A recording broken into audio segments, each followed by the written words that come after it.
Ok, buenas noches mis hermanos, vamos a comenzar el estudio de hoy y lo vamos a comenzar con una oración. Padre, te damos gracias esta noche por esta oportunidad que nos das de reunirnos aquí en nuestra iglesia. Te agradezco por los hermanos que estamos aquí, Señor, por los que nos ven también a través de nuestra señal. Y te pedimos que esta noche, Señor, como cada vez que estamos juntos escudriñando tu palabra, podamos ser enseñados por ella, transformados a través de ella, Señor, y que cada una de las cosas que aprendemos, Señor, nos dé aún mayor certeza y que nuestra fe en ti, Señor, sea cada vez más aumentada, Señor. Te damos las gracias por todo en el nombre de Jesús. Amén. Amén. Bueno, nosotros hemos estado analizando lo que se llama las fiestas del Señor y el propósito, lo repito cada vez que estamos juntos, porque ciertamente, gracias, amo, porque ciertamente nosotros repetimos, porque quisiera que realmente nos familiarizáramos con estas fiestas y con el Antiguo Testamento en general, entendiendo que todo el plan de salvación que el Señor construyó, diseñó antes de la fundación del mundo, se cumple en estas 7 celebraciones. Recuerden que para el caso de Israel tenían una connotación de celebración específica como un hecho histórico en su propia historia, ¿no es cierto? Y para nosotros tiene un cumplimiento básicamente mesiánico, ¿ya?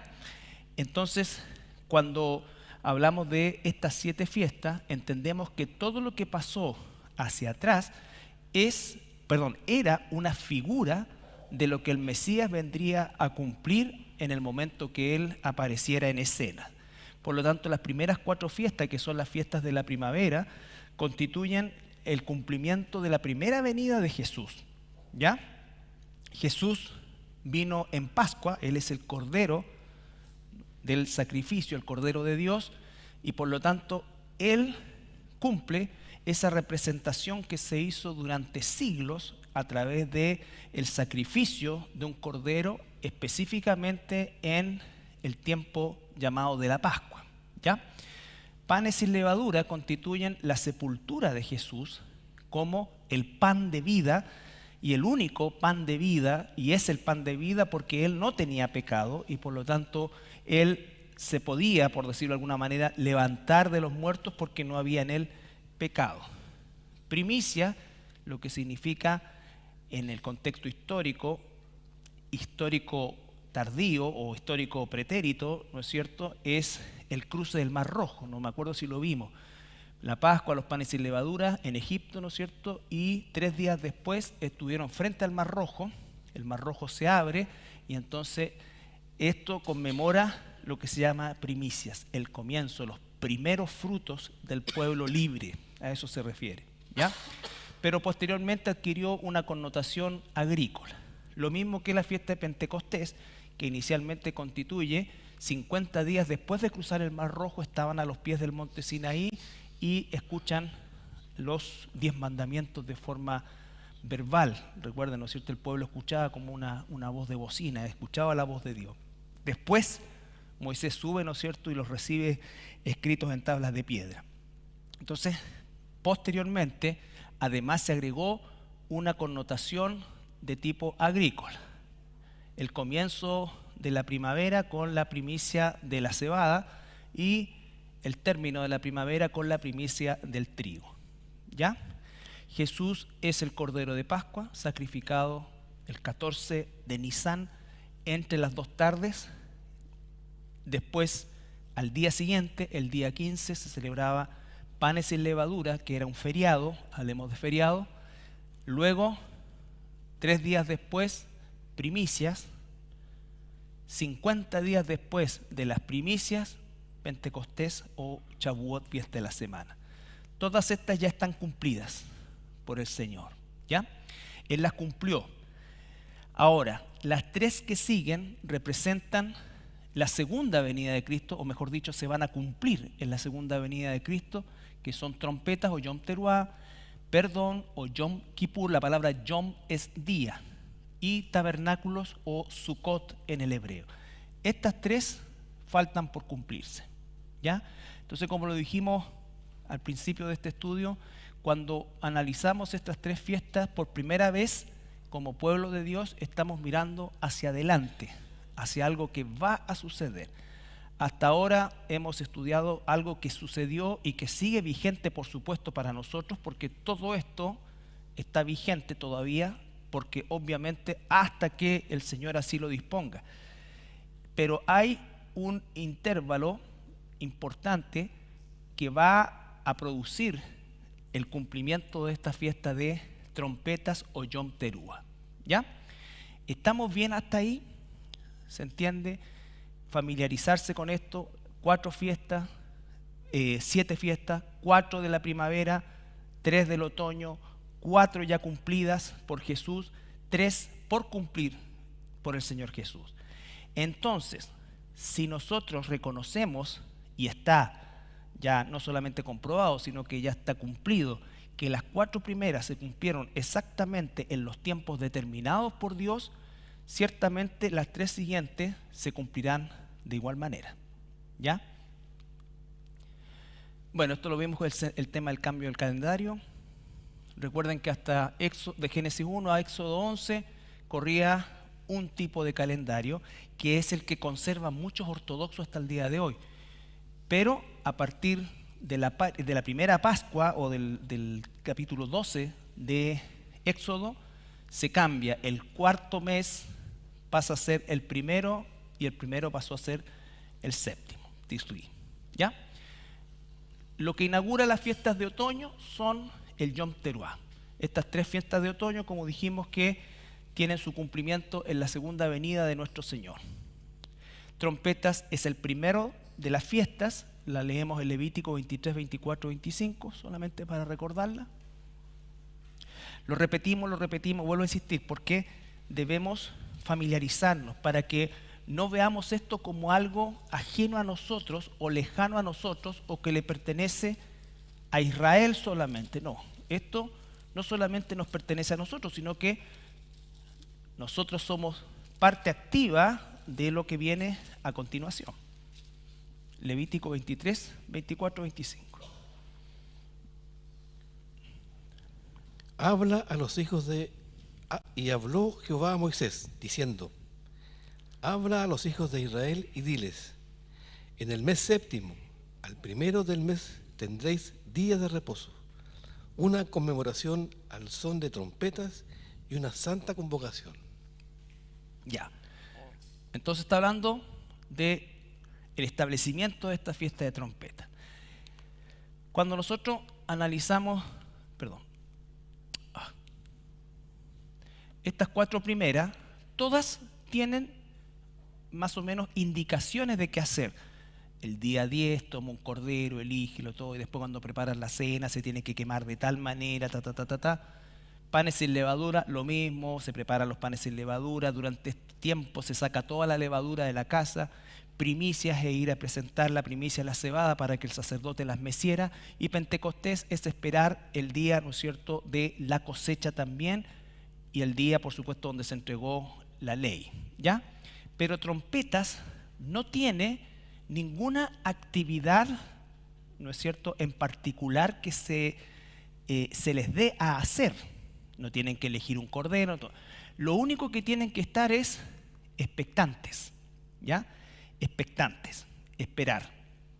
Y trompeta, recuerden ustedes que cuando estaba Israel en el desierto, esos 40 años, cada época de Tisri, de fiesta de trompetas, que viene siendo finales de septiembre, principio de octubre para nosotros, se escuchaban las trompetas y se colocaba atención en la última trompeta, porque esa última trompeta se tocaría de una manera tal que le indicaría al pueblo, ¿no es cierto?, si ese año se quedaban en ese lugar o ese año había que levantar el campamento y cambiar de posición. Y digo de posición porque esto fue prácticamente 40 años de circuncidar, ¿ya? No, se dice circundar, sí. Circuncidar, no, circundar el área del Sinaí, en círculo, ¿no es cierto? Se cambiaban de acá, varios kilómetros. pero siempre alrededor del monte Sinaí. Y esa era la oportunidad en que existía la posibilidad, por eso es que tenían que estar atentos al último toque de trompeta, porque ese último toque de trompeta determinaba si se quedaban un año más ahí o si tenían que moverse. ¿Ya? Todo esto ocurría en el desierto. Después cambió un poco el concepto cuando se establece el templo. De hecho, cuando se construye el templo, y especialmente el templo de Salomón, ya no se usaba el chofar, el cuerno de carnero que se usaba en el desierto y que originalmente es lo que se llama en la Biblia una trompeta, por decirlo de alguna manera, sino que ahí ya se construyeron o se hicieron o se diseñaron trompetas de metal, algunas incluso de oro, ¿ya? Pero básicamente a eso se refiere. Los nombres con que se asocia esta fiesta, por eso es Rosh Hashanah. Rosh es cabeza, Hashanah es cabeza de año o cabeza de período. Entonces, el día de hoy, facciones básicamente ortodoxas y ultraortodoxas en Israel, religiosos, ¿no es cierto?, conservan este como el año nuevo para ellos, ¿ya? También se le conoce como Yom HaKesech. ¿Por qué? Dentro de la cultura hebrea es conocido, como saben, el día y la hora que nadie sabe o el día escondido. Esto es sumamente común. Todo el mundo en Israel lo sabe. Es un hebreísmo que se llama. Así como decimos nosotros un chilenismo. ¿No es cierto? Por ejemplo, cuando, no sé, a ver, ándate al tiro. Alguien de otro lugar de Sudamérica escucha eso y dice, al tiro, ¿qué es eso? Pero tú y yo sabemos qué es lo que significa, sobre todo si te lo decía tu mamá, ¿no es cierto? Tenía que salir cascando, rápido, ¿ya? Pero para alguien de afuera, o te invito a tomar 11, ¿qué es eso? 11. Yo viví en la Argentina bastante tiempo y cuando llamar a tomar 11 se reían, no sabían qué es lo que era. Tampoco yo sabía explicarlo. Entonces, esos modismos, la Biblia está llena de eso, y por eso es que es fundamental estudiar la cultura en que está escrita la Biblia. Por ejemplo, en vez de decir un abrir y cerrar de ojos, si lo hubiese escrito un chileno diría, entonces el Señor al tiro nos lleva. ¿Ya? Entonces es un modismo y necesitamos estudiar eso. ¿Ya? Entonces ese día se llama el día escondido o el día y la hora que nadie sabe. Y es porque básicamente ocurre, y es la única fiesta que ocurre en luna nueva, ¿ya? Y vimos todo lo que significaba el proceso de observación, que quienes vigilaban esto y estaban dedicados a esto eran una sección especial de los sacerdotes que tenía mucho conocimiento astronómico, ¿ya? Rosh Hodesh es cabeza de mes. Ahí dice al respecto.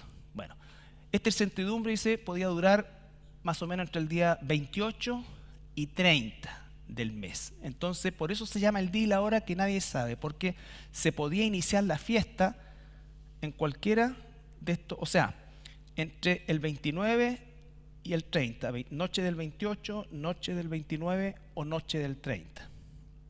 ¿Ya? Cuando se certificaba el inicio del mes, se daba comienzo a los toques del chofar o al inicio de la fiesta. Ahora, se conoce esta fiesta como la fiesta del Año Nuevo, el Rosh Hashanah, el día escondido o el día de la hora que nadie sabe, el Yom HaKesech.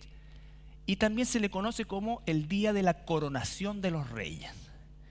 Todos los reyes en Israel, recuerden que tuvimos una etapa de Israel del Reino Unido, ¿no es cierto? Que duró más o menos ¿cuánto? No, 120 años, ¿ya? Saúl, David y Salomón. Después se divide el reino y hay más o menos 20 reyes arriba y 20 reyes en el sur. En total 40 coronaciones, por así decirlo, y todas esas coronaciones, ojo, coronaciones, se hacían en el inicio de la fiesta de las trompetas, ¿ya? Se le llamaba la época en que se coronaban los reyes. En ese día se abrían las puertas del palacio y el pueblo podía observar la ceremonia de coronación.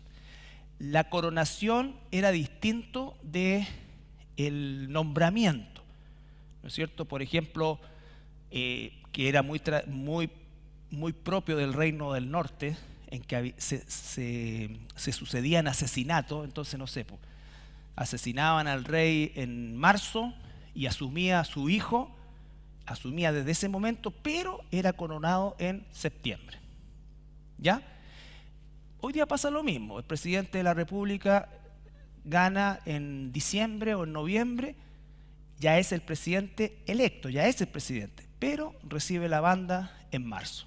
Ya es lo mismo, las cosas son iguales. Entonces, esto es re importante porque habla de una coronación. Y nosotros, si vamos a Apocalipsis 4, 1 y 2, no voy a comer más pan, no. El pan fresco, mira cómo me tiene, estoy hinchado, una acidez, pero insoportable. Estás castigado. Ese pan que trae fresco, crujiente, mira.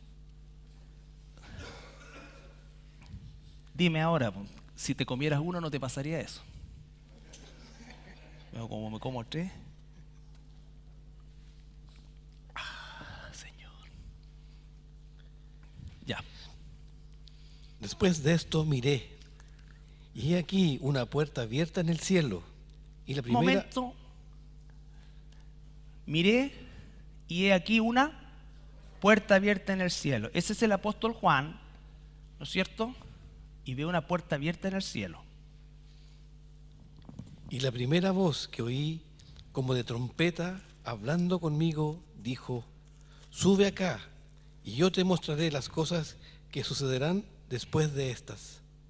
Y al instante yo estaba en el Espíritu, y he aquí un trono establecido en el cielo, y en el trono uno sentado. Ya.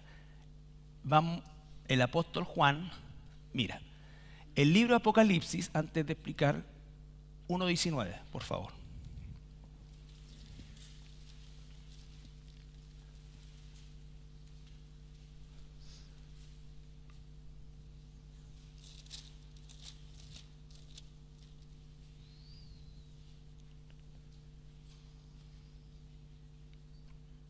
Escribe las cosas que has visto, y las que son, y las que han de ser después de estas. Ya. El libro Apocalipsis tiene una división bien clara en tres partes. ¿Cuál es la primera parte? Las que has visto. Juan va a ver una serie de cosas. Luego, las que son. De Apocalipsis 1 a Apocalipsis 3, completitos son mensajes a las iglesias. La primera parte del capítulo 1 es lo que Juan vio. Me di vuelta, vi uno semejante a, con esto, toda la descripción que hace de Jesús, y después eso es lo que vio. Luego, las que son. Nosotros estamos en la época de las que son, porque la iglesia todavía estamos acá, ¿no es cierto? El mensaje a las iglesias, los primeros 3 capítulos, nombra la palabra iglesia 25 veces. ¿Ya? Del capítulo 4 hasta el 19 no se vuelve a nombrar la iglesia, porque esas son las que dice ahí, la tercera parte, las que serán después de esta. ¿Después de cuáles? Después de las que son. ¿Cuáles son las que son? La iglesia. Esos 7 mensajes representan iglesias reales, históricas, que existieron. No eran las únicas, pero esas 7 iglesias las tomó el Espíritu Santo e inspiró al apóstol Juan para que de forma representativa, recuerden que 7 es el número de Dios, entonces él estableció 7 iglesias, vuelvo a insistir, no eran las únicas, y esas iglesias existían históricamente, realmente existieron, pero además de eso, esas iglesias eran representativas de tipos de iglesias que se podrían encontrar. ¿Ya? Cada una de ellas tiene cosas que corregir, cosas que rendir, cosas que cambiar, como toda iglesia. Toda iglesia viva tiene algo que cambiar, exceptuando de aquella que dice que está muerta, ya que también puede suceder.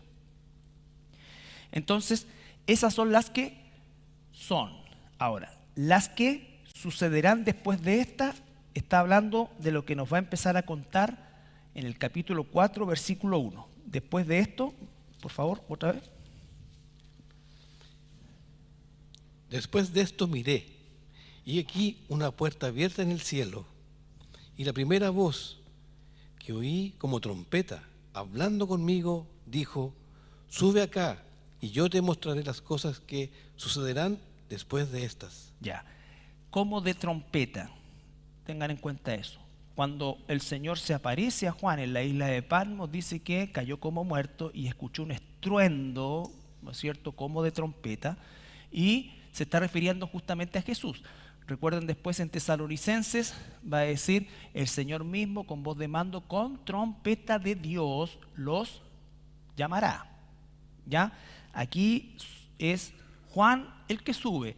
Esto es una figura del arrebatamiento. No usen la palabra rapto, porque la palabra rapto efectivamente no está en la Biblia y muchos niegan el arrebatamiento porque dice la palabra rapto no está en la iglesia. O sea, no está en la Biblia y tienen razón. Pero sí la palabra arrebatamiento. Y la palabra arrebatamiento en hebreo es nahad, ¿ya? Y cuando nosotros leemos que Enoc fue llevado por Dios, la palabra ahí es nahad. Enoc fue arrebatado por Dios, ¿ya? Entonces, ¿por qué arrebató a Enoc? Se venía el diluvio. Enoc es una tipología temprana, muy temprana, del arrebatamiento de la iglesia. Noé es una tipología de Israel, en el sentido de que Israel durante la tribulación va a ser protegido por Dios, pero Enoc es sacado, ¿ya? Entonces todas esas figuras las encontramos nosotros desde el Génesis en adelante. Entonces, ¿por qué es importante esto? Porque se tiende hoy día a negar la existencia del arrebatamiento.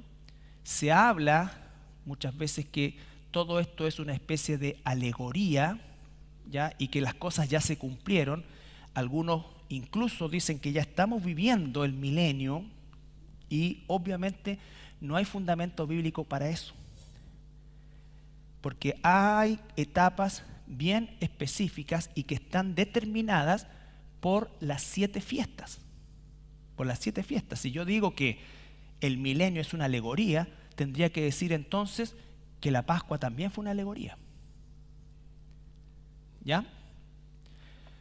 Y recuerden, no son doctrinas modernas, son doctrinas bíblicas. Siempre digo lo mismo. Cuando Juan Calvino, que Dios lo usó muchísimo durante el periodo de la Edad Media, ¿no es cierto?, o final de la Edad Media, él vio y entendió la soberanía de Dios, ¿ya? Y la explicó. No lo hizo con la intención que surgiera el calvinismo. Él, Dios, el Espíritu Santo, le dio la capacidad de sacar a flote una doctrina totalmente aplastada por el catolicismo romano, así como lo hizo con Lutero. La salvación por la fe. No descubrió o él no inventó, ni creó, ni se le ocurrió la salvación por la fe, sino que el Espíritu Santo lo usó para traer digamos, a lo alto una vez más lo que siempre ha estado en la Escritura. Lo mismo con el arrebatamiento. No son doctrinas inventadas, esto de que es acá, que allá, que el dispensacionalismo, que el calvinismo, que el hipercalvinismo, que nunca debemos aceptar apellidos, nunca. Nosotros somos una iglesia cristiana y cristiano significa seguidor de Cristo. Tampoco somos una iglesia, porque alguien dijo el otro día que hoy esto se parece a una iglesia cristiana mesiánica. Eso es como decir cristiano, porque mesiánico es Mashiach, que significa Cristo en hebreo. Cristo o cristiano y mesiánico es exactamente lo mismo. Una es en griego y la otra es en hebreo, pero significa lo mismo. Es como decimos nosotros iglesia, eclesía y sinagoga. Ambas no son el edificio, son la reunión del pueblo, de los creyentes. ¿Ya? Ok. Entonces dice, ¿qué es lo que va a ver el apóstol Juan? Lo primero que ve, un trono. Y si seguimos leyendo, no ahora, ¿no es cierto? Hicimos el estudio de Apocalipsis.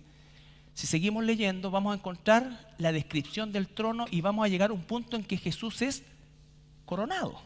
Porque cuando Jesús asciende después de 40 días de resucitado, ¿a dónde está ahora? Sentado a la diestra del Padre. ¿Hasta cuándo? Hasta que ponga a todos sus enemigos, dice, debajo de tus pies. Por eso es que el Señor sube y se sienta, pero después va a volver como Rey de Reyes y Señor de Señores. Esa coronación es la que va a describir el apóstol Juan acá, en consecuencia con la coronación de los reyes o la época de trompetas, ya de la fiesta de las trompetas. ¿Se entiende?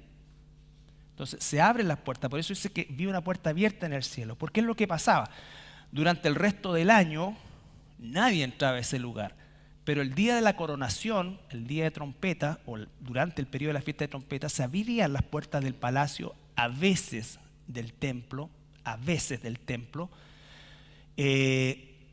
no se podía entrar al templo, pero tú podías mirar, ¿ya? Podías mirar. Entonces, lo mismo, acá dice, se abrió las puertas y le dice, ven, sube y te mostraré la tercera parte de la división de Apocalipsis, lo que va a pasar, que es lo que ahora nosotros empezamos a mirar hacia adelante, hacia un futuro. ¿Ok? ¿Estamos claros ahí? También la época de la fiesta de trompetas es la época donde ocurre tradicionalmente la mayor cantidad de matrimonios o bodas en Israel. Hasta el día de hoy, ¿ya? ¿Por qué? Porque lo consideran comienzo del año. Comienzo del año. Entonces, vemos Apocalipsis 17.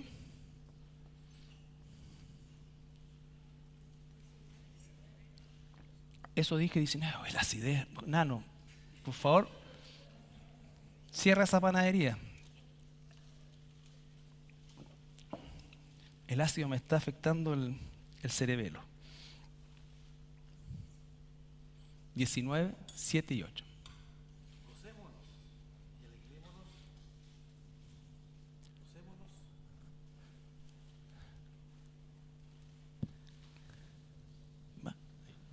Gocémonos y alegrémonos y démosle gloria, porque han llegado las bodas del Cordero y su esposa se ha preparado. Y a ella se le ha concedido que se vista de lino fino, limpio y resplandeciente, porque el lino fino es las acciones justas de los santos. Ya. Entonces, hay una boda en el cielo, pero esta boda del Cordero no ocurre inmediatamente cuando la iglesia es arrebatada, porque Juan ve todo el proceso de la coronación, ve el proceso del juicio sobre la tierra y al final, en el capítulo 19, relata la boda, ¿no es cierto? Y bajan con la iglesia, lo vamos a ver después, ¿no es cierto? ¿Por qué? Porque la boda judía la vamos a ver completa la próxima semana, para ver, ¿no es cierto?, cómo es que entra en todo esto la figura de las 10 vírgenes, la figura de los invitados a la boda, la figura, todas esas figuras. Y recuerden que Jesús se repite en todo. Jesús es el sumo sacerdote, Jesús es el cordero del sacrificio, Jesús es el propiciatorio donde se derrama el sacrificio, Jesús es la primicia, Jesús es el pan sin levadura, Jesús es el novio, Jesús es todo.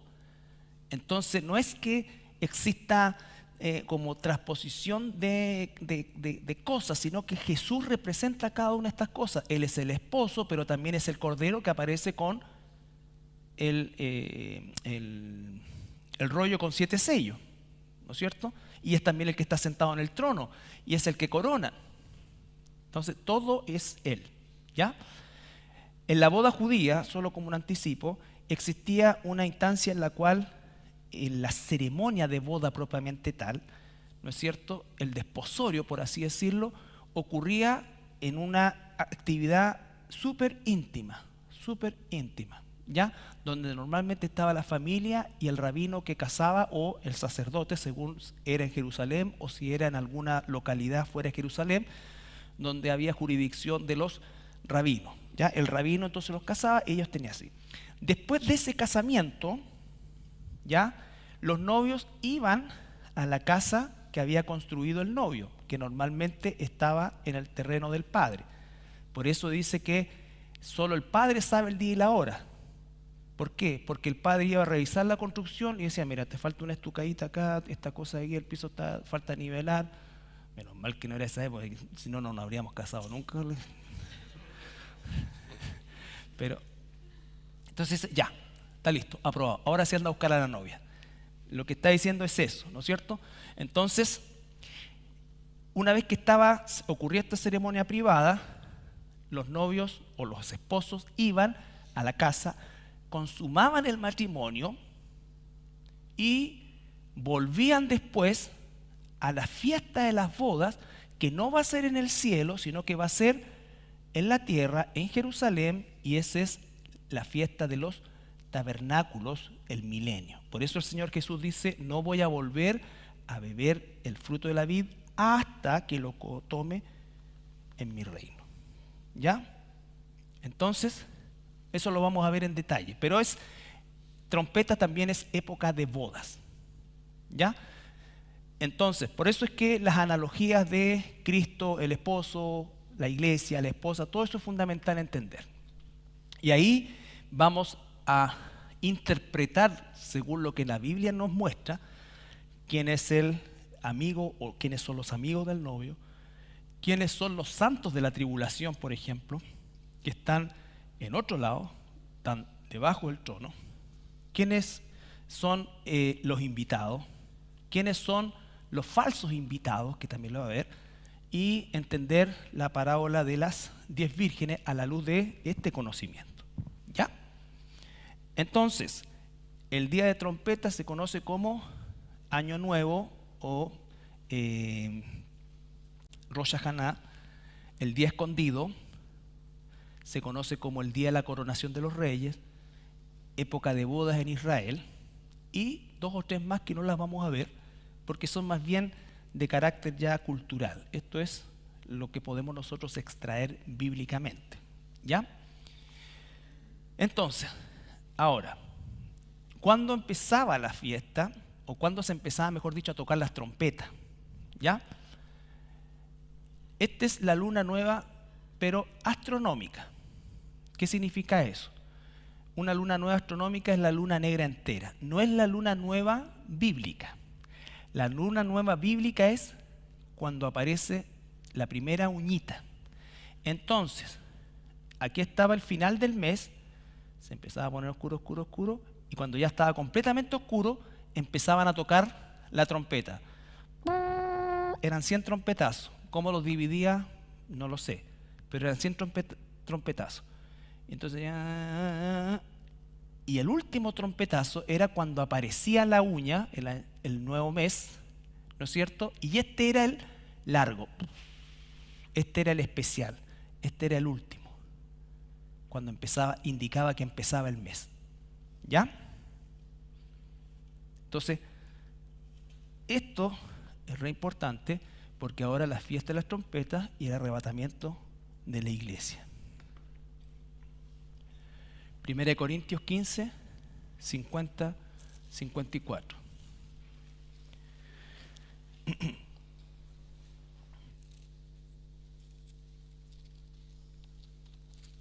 Y es tesalonicense. Y la Luisita me dijo, pero se me fue. 1 Corintios 15. 1 Corintios 15. Todo 1 Corintios, todo, los 58 versículos, tratan sobre el arrebatamiento de la iglesia, la resurrección, el arrebatamiento de la iglesia. ¿Ya?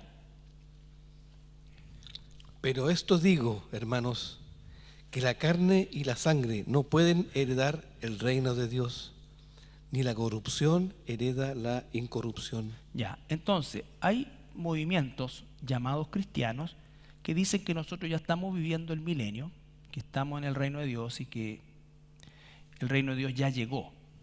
¿Ya? ¿Han escuchado eso? Ya. Eso es imposible porque dice ¿qué cosa aquí?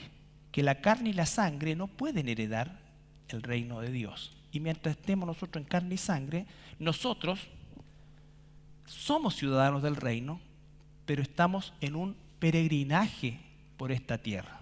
Vamos al reino, pero el reino todavía no se ha constituido. Cuando Jesús dice el reino de los dioses de los cielos se ha acercado, se está refiriendo a Él. Por supuesto que Él es la puerta de entrada al reino de los cielos. Sin Él no tenemos ninguna posibilidad. Pero por eso también dice, mi reino no es de este mundo. Si fuera de este mundo, a entender que esto, carne, sangre, corrupción, Satanás, no puede ser parte imposible del reino de Dios. Son cosas totalmente separadas. Totalmente separadas. Continúa. He aquí, os digo un misterio. No todos dormiremos, pero todos seremos transformados. En un momento, en un abrir y cerrar de ojos, a la final trompeta. Pausa. Esa es la final trompeta, la que se toca cuando aparece la uñita del nuevo mes, y en el mes de Tisri específicamente se toca la última trompeta. La última trompeta. Porque se tocará la trompeta y los muertos serán resucitados incorruptibles y nosotros seremos transformados, porque es necesario que esto corruptible se vista de incorrupción y esto mortal se vista de inmortalidad. Y cuando esto corruptible se haya vestido de incorrupción y esto mortal se haya vestido de inmortalidad, entonces se cumplirá la palabra que está escrita: sórdida es la muerte en victoria. Ya. Entonces ahí Pablo está explicando claramente que no podemos heredar el reino de los cielos, ¿no es cierto?, en la forma física que tenemos en este momento. Lo segundo dice que hay un misterio.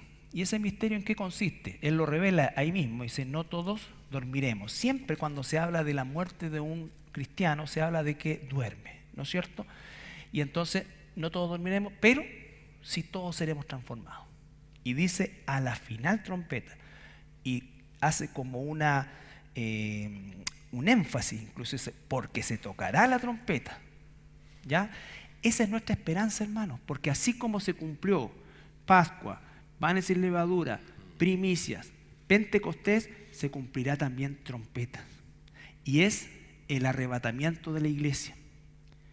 Y la próxima semana vamos a explicar por qué la iglesia no pasa el periodo de la tribulación de 7 años que está determinado. Efesios 4:13, 18. Perdón, 1 Tesalonicenses, perdón. 4:13 al 17, al 18, perdón.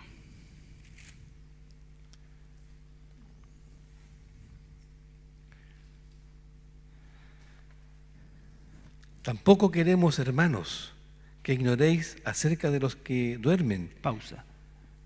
Lo primero que dice, no quiero que ignoren. Por eso estamos estudiando esto. Porque no debemos ser ignorantes. Nosotros sabemos qué viene después. Sabemos cuál es nuestro destino. Sabemos que lo que vivamos en este mundo es pasajero, sea bueno, malo, agradable, desagradable. Todo es pasajero. ¿Ya? Tenemos que cumplir lo que Dios nos ha dado cumplir en esta vida. Incluso el rol, la profesión, el oficio, la actividad, lo que nos haya dado, tenemos que cumplir, por supuesto que sí. Pero eso no nos debe nunca definir. No nos define, lo que nos define es quiénes somos. Somos hijos de Dios. Y por lo tanto, cuando la Biblia dice, lo que hagan, háganlo para la gloria de Dios, se está refiriendo a eso. A eso. Entender ¿Cuál es mi destino? ¿Cuál es mi propósito? La Biblia dice, el profeta Daniel, al final de los tiempos los entendidos resplandecerán, y la iglesia debe ser entendida de los tiempos. Nosotros tenemos que ya salir de los rudimentos básicos de Juan 3:16, ¿no es cierto?, de todos esos versículos que son maravillosos y son bíblicos, pero tenemos que ir más profundo, porque vamos más profundo. ¿Y qué es lo que aumenta? Nuestra fe. La fe viene por oír la palabra de Dios, no solamente para salvación, sino para creer. Un cristiano no vive en incertidumbre. ¿Qué irá a pasar cuando me muera? ¿Qué irá a pasar? ¿En qué irá a terminar todo esto? ¿Han escuchado cristianos que dicen así? Ya sabemos en qué va a terminar.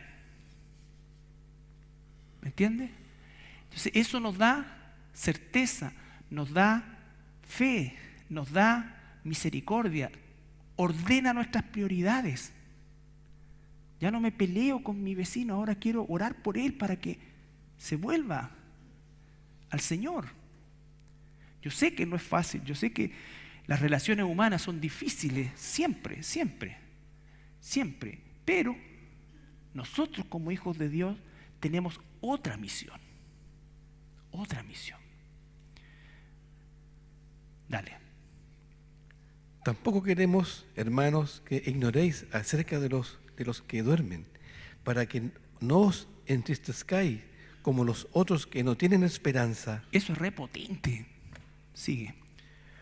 Porque si creemos que Jesús murió y resucitó. Pausa. ¿Qué nos está diciendo ahí? Si creemos que Jesús cumplió la Pascua, si creemos que Jesús cumplió panes sin levadura, si creemos que Jesús cumplió primicias, eso es lo que está diciendo. Pablo era un absoluto entendido en esto. Así también traerá a Dios con Jesús a los que durmieron en él. Entonces, si cumplió las 4 primeras, va a cumplir las 3 que siguen. Por lo cual os decimos esto en palabra del Señor, que nosotros que vivimos, que habremos quedado hasta la venida del Señor, no precederemos a los que durmieron.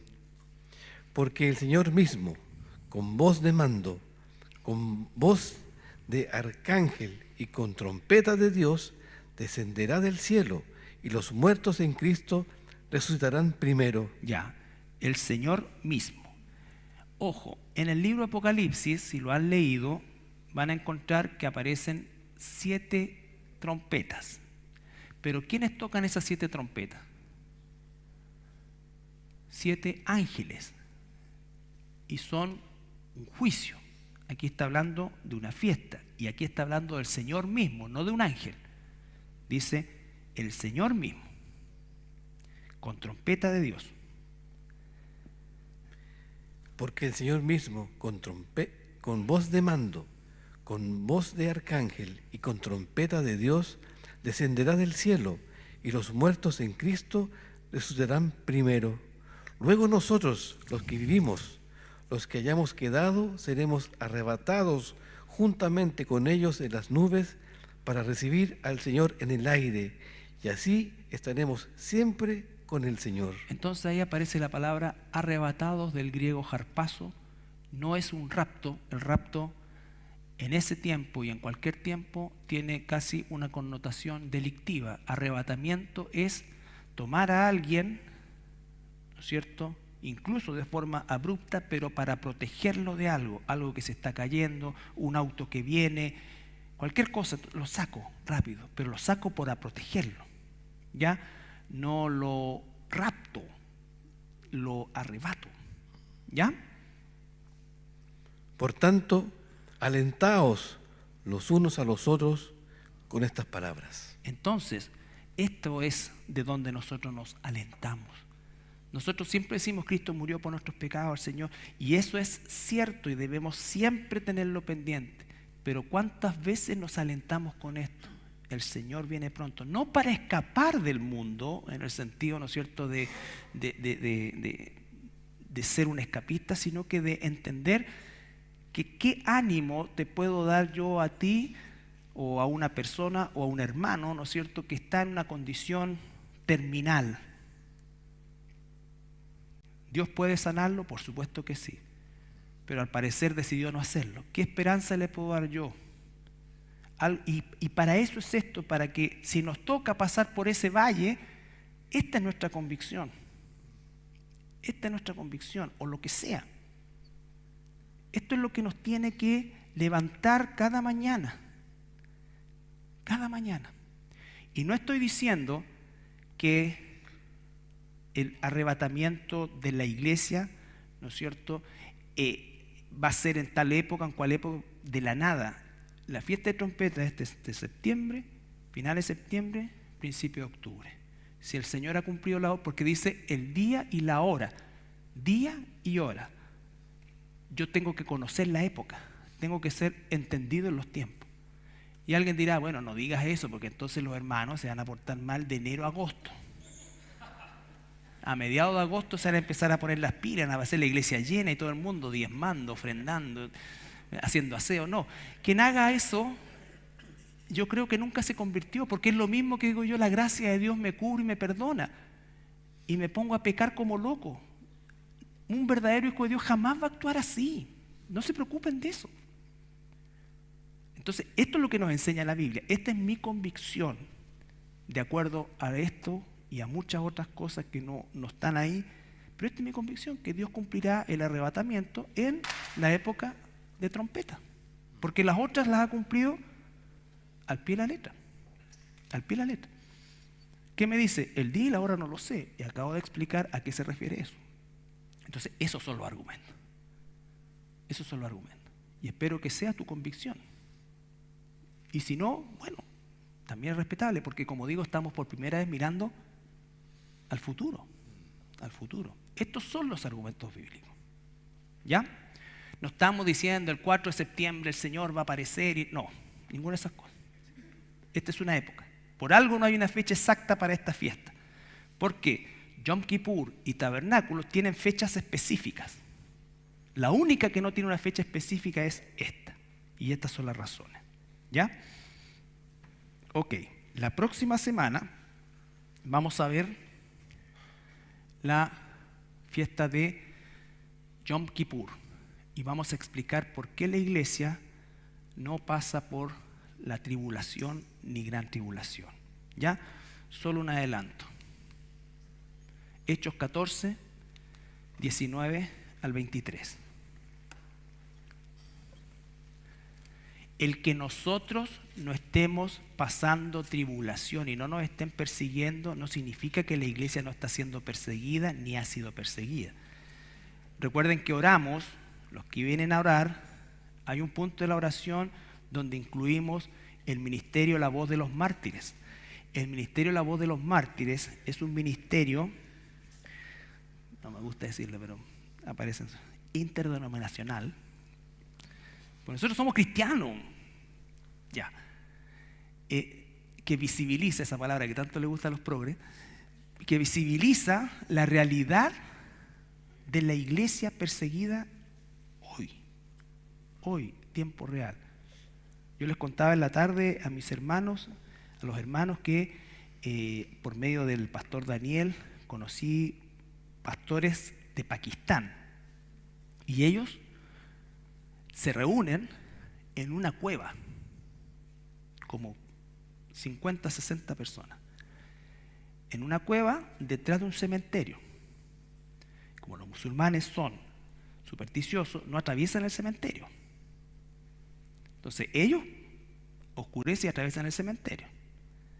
Y con la mínima luz como para ver la Biblia que tienen, hacen sus servicios, sus cultos, su escuela dominical, todas sus cosas ahí.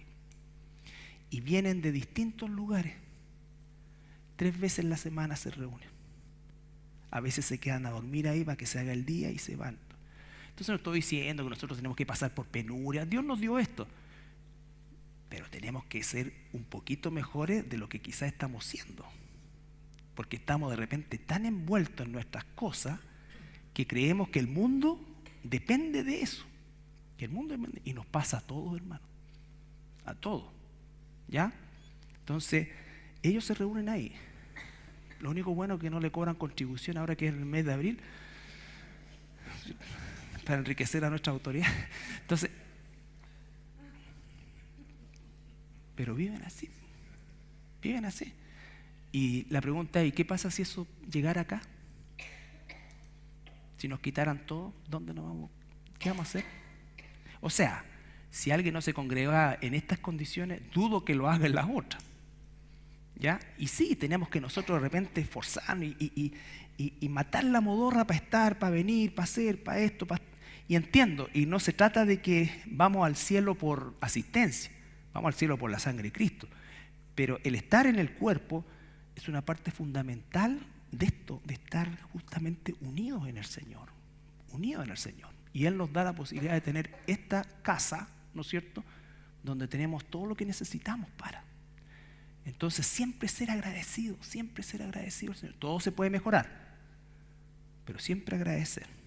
Oh, es que las sillas son muy duras. No es que esta cuestión, es que está muy apretado. No es que hay un solo baño. No es que no hay que hacer cosas que el Señor se pegue su guadañazo. ¿Y qué vamos a hacer? A veces yo deseo que se lo pegue. Se los digo de verdad. Se los digo de verdad. Para mi propia vida y por la salud de la iglesia y de los cristianos que quedamos en el mundo, en este lado del mundo. Yo entiendo, o sea, oye, yo he estado en iglesia en Estados Unidos donde entras y hay una cafetería, mira, el tipo de café que se te imagina está ahí, donas de este volado, pero una cuestión tremenda, ¿cachai? Pero el servicio dura media hora y son 24 canciones y 5 minutos una reflexión. Y después se va ese lote y entra otro, y así, y entra otro, y entra otro. Y no estoy criticando, digo, es la cultura. Y entonces de repente, ¡ay! La dona está mal. Y hasta uno se pone así, me salió mal y saca otra. Entonces es muy fácil acostumbrarse a la comodidad y a las cosas que tenemos y empezar a perder la gratitud por las cosas. A mí eso me preocupa a veces, de mi propia vida y de nuestra iglesia.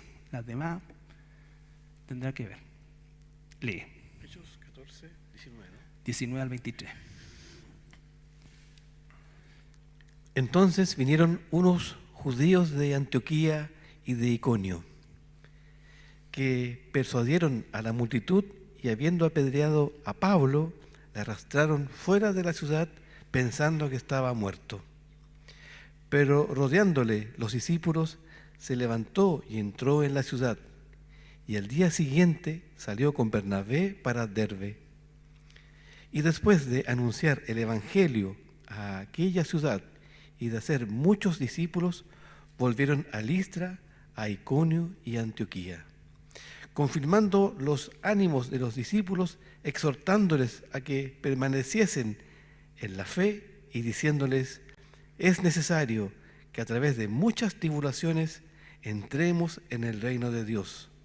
Y constituyeron ancianos en cada iglesia y habiendo orado con ayunos, los encomendaron al Señor en quien habían creído. Ya. Ese pasaje nos muestra de que la iglesia desde el minuto 1 de su nacimiento sufrió tribulaciones, sufre tribulaciones, no igual en todas partes, ya lo vemos, pero las tribulaciones son parte de la historia de la iglesia. Basta ver el tiempo de la Inquisición, el tiempo de la persecución de los cristianos quemados y perseguidos, y hoy, ¿no es cierto?, en países musulmanes, en países comunistas. Entonces, siempre la iglesia ha estado bajo ataque y la tribulación. Pero otra cosa es lo que dice Jesús. Jesús dice: la tribulación, cual nunca ha habido, ni la habrá. Es decir, es un periodo específico de tiempo y con características nunca antes vistas en su dimensión. ¿Ya? Y vamos a ver eso la próxima semana en la sexta fiesta, que es la fiesta de la expiación o del Yom Kippur. Ok.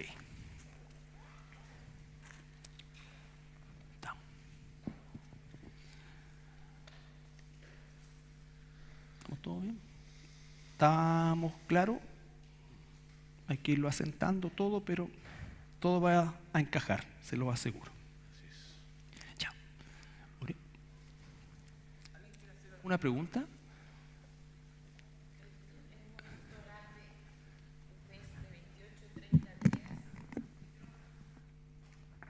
Si es que por la Sani de Iquique, que está haciendo patria ya. En algún minuto explicabas que el mes entre el día 28 y 30, y los meses judíos, ¿cuántos días tienen? 30. Tienen 30. 30 días. Y pensé que al ser lunar eran menos. No, siempre son 30 son días. 30 días. Son todos de 30 días. Ellos tienen un año, ¿no es cierto?, donde agregan un mes completo para encajar para cuadrar. Se llama el año Emberibosmal. Emberibosmal, así se llama. Pero son meses, todos tienen 30 días, parejito. ¿Alguien más? Ok, ahora sí, Sergito. Gracias, Padre, por este día que tú nos has regalado para aprender de ti, Padre. Gracias, Señor, por tu enseñanza, Padre, sabiendo y aprendiendo, Padre, que si todas las fiestas se han cumplido en Cristo, Padre, ciertamente también podemos confiar con certeza que la fiesta de las trompetas se cumplirá también en Cristo Jesús. Que eso ciertamente nos lleve a hacer una reflexión, Padre, de esperar la fiesta de las trompetas con santidad, Padre, con confianza, con valentía, Padre, y ciertamente con la predicación del Evangelio, Padre. Que estas palabras sean de aliento, de ánimo, Señor, porque tenemos esperanza en Cristo Jesús, que un día seremos arrebatados, Padre, por pura gracia. No tenemos ningún merecimiento, no tenemos ninguna dignidad, todo es por Cristo, Padre, y gracias porque confiamos en que un día vamos a ser arrebatados en Cristo Jesús. Qué hermosa esperanza, qué tremenda alegría, Señor, y permite que este pensamiento nos llene cada día, Señor. Cuando tengamos dificultad, tengamos enojo, orgullo, Padre, que eso sea derribado, Padre, para esperarte en santidad, esperarte con humildad, esperarte con agradecimiento, y esperarte, Padre, por medio de Cristo, la fiesta de las trompetas, viviendo una vida que sea de tu agrado, Padre. Gracias una vez más por enseñarnos. Seguramente llegamos aquí sin conocer esto y nos vamos con este conocimiento, Padre, llenos de alegría, llenos de gozo, Padre, sabiendo de tu gracia y también sabiendo de tus promesas. En el nombre de Jesús. Amén.